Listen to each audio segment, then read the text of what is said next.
I'm going to not use slides here. Instead, I'm going to post an outline of what I'd like to talk about in the chat. And if you'd like to follow along there, you're welcome to, or if you'd like to make your own copy of that, feel free to do that as well. There's a couple of links in there you may want to follow later.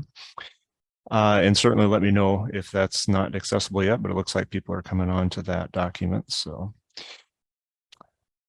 my presentation is basically an exploration into screencast video and using screencast video recordings to provide feedback on student writing in particular in undergraduate humanities courses.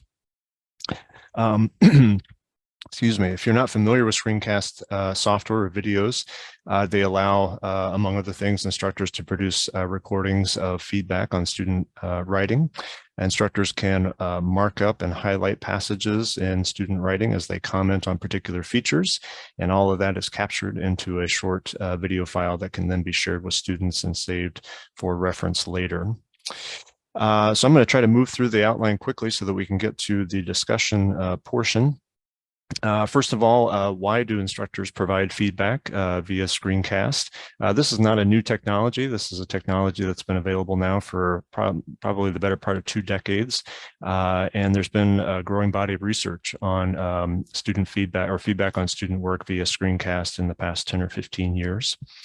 Instructors are experimenting with screencasting as a means of providing helpful feedback and also as a means of providing feedback more efficiently.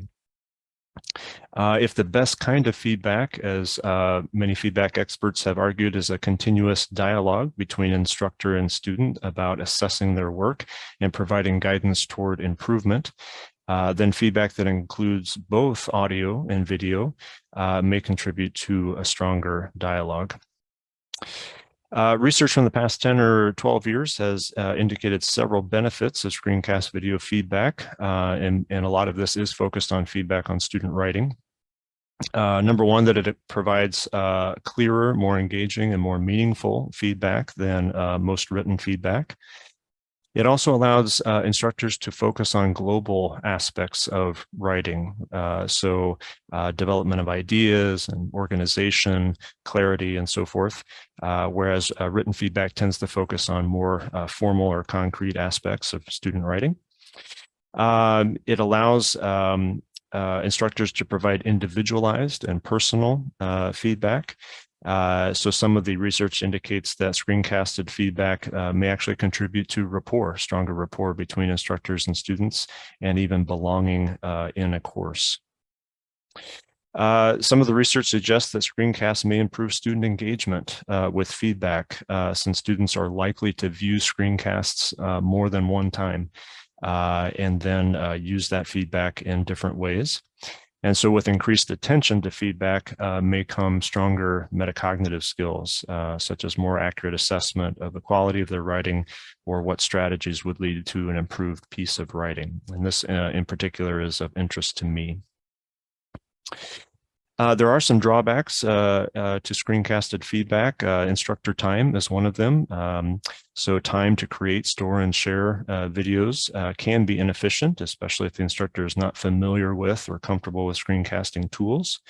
Time waiting for videos to load, right? So if videos are too long and there's too much time spent in loading videos or watching them, that can be frustrating to students. The need for a quiet space or some of the other technology requirements for viewing videos and watching videos at the same time as students are looking at their own pieces of writing, that can be a bit of a drawback. And then watching screencasted videos on a mobile device is not often the most efficient way to access that feedback. What I want to do now is to describe some ways in which I've used screencasted feedback in a first-year experience course. I teach mostly in the Spanish program at Luther College, but I also teach in our first-year experience course, and this is a year-long, 2-semester course. It's a multidisciplinary introduction to the liberal arts. We emphasize reading text from a variety of cultures and time periods, and we also emphasize writing skills, especially writing thesis-driven argument essays. Students in the fall semester write 4 essays, about 4 to 5 pages each, and then in the spring semester they do a longer research essay. Instructors in this course spend a significant amount of time teaching academic writing skills, as well as providing feedback on student work, including at least one conference meeting with students each semester. For the past several years, I've used screencast videos to provide feedback on student writing, one video each for the first 3 formal essays in the fall term, and a video also to accompany 2 of the shorter response papers that they write at the beginning of each term. Feedback on each essay is targeted to particular writing skills that we're emphasizing with each writing assignment. So thesis development, organization, incorporation of evidence, transitions, counter-argument, and so forth. Each screencast video ends up being about, in my experience, ends up being about 3 to 7 minutes in length. And I use a tool called Screencastify to make them. Screencastify is a cloud-based screencasting tool that works inside the Chrome browser.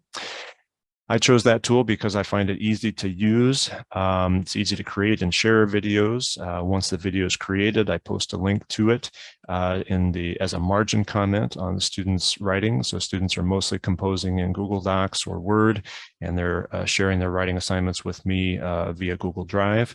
So it's easy for me to post a link to the screencasted feedback on their documents.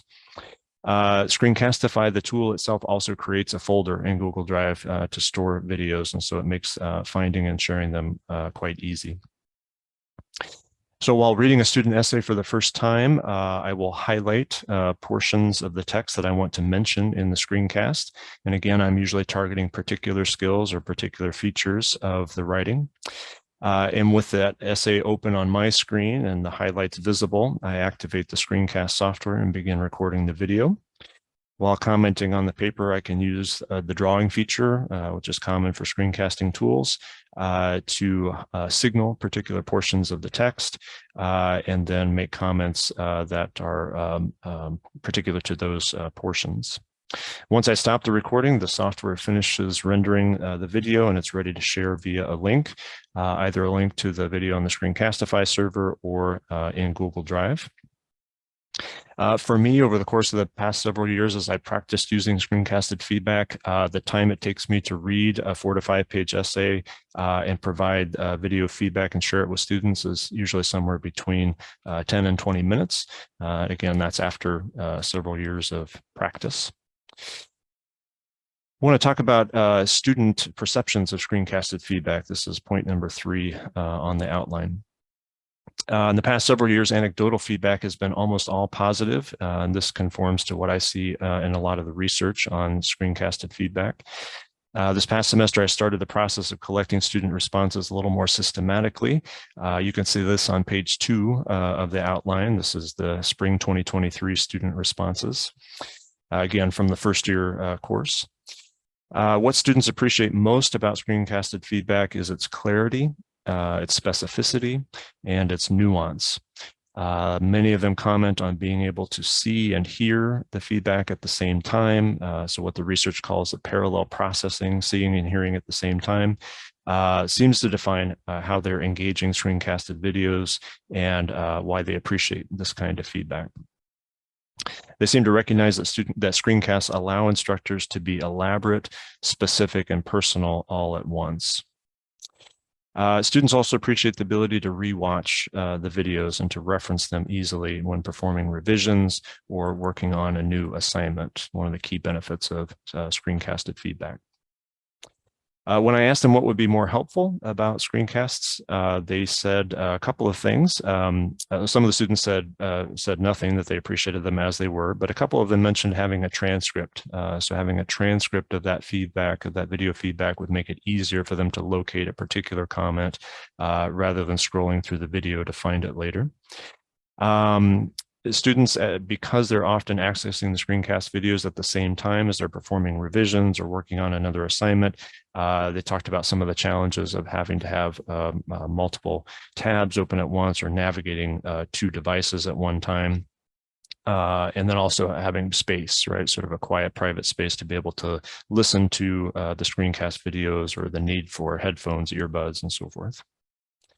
A couple of them mentioned making videos shorter and easier to load. And this is a significant challenge, I think, still with screencasted feedback, is that when videos are stored on an external server, sometimes it takes them a while to load. And so making sure that the videos are short enough that the load time is not an obstacle. And then one student who was new to my section in the middle of the year commented on some confusion in encountering screencasted feedback for the first time. So a few adaptations and changes that I'm considering. This is point 4. First of all, creating a tutorial, right? So a short tutorial that would help students understand what screencasted feedback is and how they can use it, and maybe even doing that with a screencast. I'm thinking about creating a feedback processing assignment. So something that my students would work on over the course of the semester, in which they are taking notes on the feedback that they're receiving via screencasted video, and then using those notes to complete reflection assignments. Each of the formal essays of the course requires a short reflection assignment. And then that might be also helpful when they come to the final essay of the fall semester, which is a revision essay in which they're taking a new perspective on one of the papers that they wrote previously. I'm thinking about how to best share links to videos, whether they load faster from Screencastify server or from Google Drive, and thinking about how access can be made easier and faster. And then also making sure that I'm creating videos that are of appropriate length, right? So in general, 5 minutes or less seems to be the target. So that's a little bit about adaptations and things that I'm considering. I will sort of stop here and open things up for some discussion. I've got a few questions there in point number 5. Be especially interested to know if any of you all have experience or your colleagues have experience using Screencast to provide feedback, and what you see as the perceived benefits or drawbacks. Efficiency, the question of efficiency, I think is an important one. And so I'd be interested to hear about that if you have thoughts about that. And then I'm also interested in project design, right? What kind of a scholarship project might I develop, especially that would help me to provide or to gain some insight on how screencasted feedback affects student self-regulation skills. So I'll step there and open things up for discussion.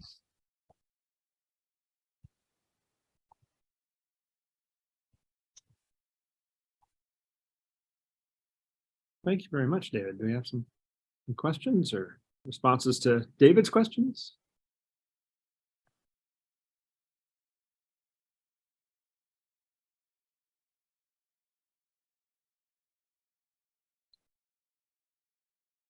It occurred to me, as you think about instructor efficiency, so faculty developer is something I also think about.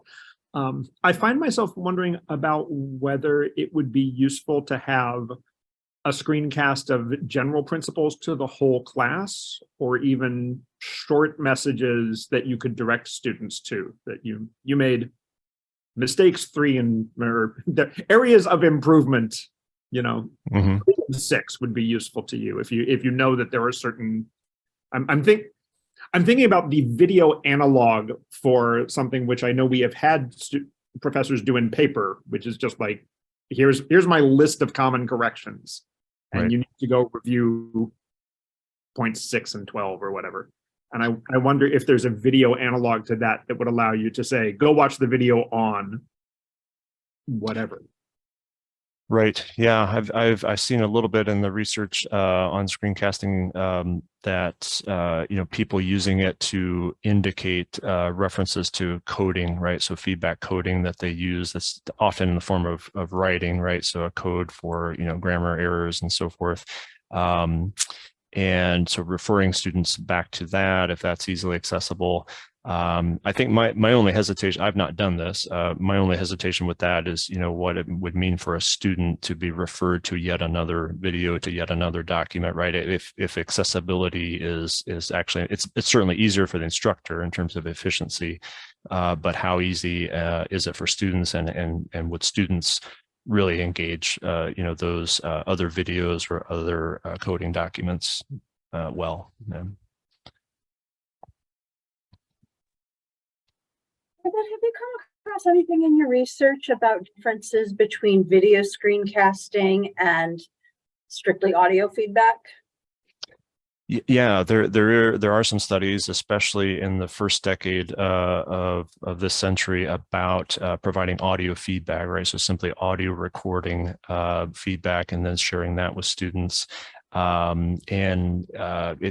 think prior to the advent of Screencast software, that was something that instructors were experimenting with, and I think having some luck with, but the lack of a visual component still, it creates some challenges for students if they're locating particular places in their text, or how difficult or easy is it, and then what it means for the instructor to make that clear in audio only feedback. Here's where I'm talking about on page 3 in sentence 4, or line 12 and so forth. So I think as soon as screencasting sort of came online, instructors began experimenting with that more precisely because of the advantages that video offered for clarity. Thank you.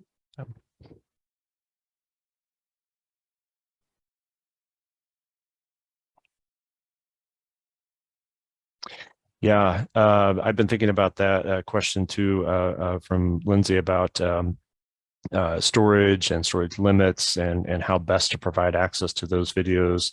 Right now, the software that I'm using creates videos that are in the WebM format, which are well formatted, I think, for viewing online. And my institution, students have accounts, Google accounts, right? So they've got availability of storage for instructors, and access for students is pretty smooth. So being able to store them on an LMS or in other ways, I'm curious about what the best ways to do that are. Yeah, yes. So to Eric's question, yes, what I typically do, and you can see, by the way, on your outline, there's a link to a sample student essay with screencasted feedback if you want to look at this later. And so I typically will just do a comment, margin comment on the document that includes the link to the video, so that it's easy for the students to find and to access quickly.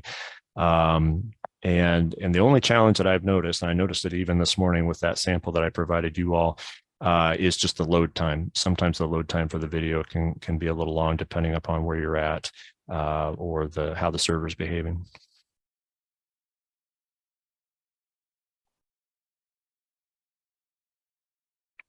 Back to one of Joe's comments there, one of the advantages that's both noted in the research as well as what I've noticed too, are the particular benefits of screencasted feedback for English language learners, right? So for students whose first language is not English, to be able to see and to hear the instructor comment, and to hear the elaboration and the reiteration that happens with audio and video commenting has been very helpful for those students in particular. Is anybody, just curious, anybody using other screencasting for other purposes, or do you have other tools, screencasting tools that you use that you like, or that your institution uses? Yeah, I don't do video screencasting. I've been doing some audio feedback using the tools built right into our LMS. And I know some things are missing. The way that I compensate for helping students follow along is I put little virtual sticky notes in their paper with numbers on them. Mm-hmm. So I'll say 0.1 and that kind of thing. I don't know how, though. You're raising really important questions for me about how well that actually works in practice. Mm-hmm. Most of the feedback that I've had from students about it, which you would get with the video also, and in sometimes better ways, is that it feels more like a conversation, right, and less like someone on their paper yelling at them. Right, exactly. Yeah.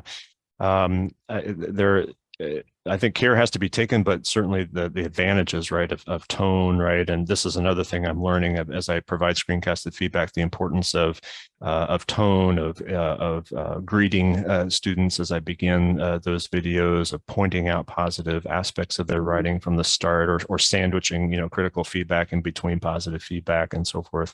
All of that is certainly facilitated, I think, by screencasting, but I have to be aware, right, of tone, and listening to my own screencast to make sure that I'm, the appropriate tone is Is there clarity, not speaking too fast, and so forth? Yeah.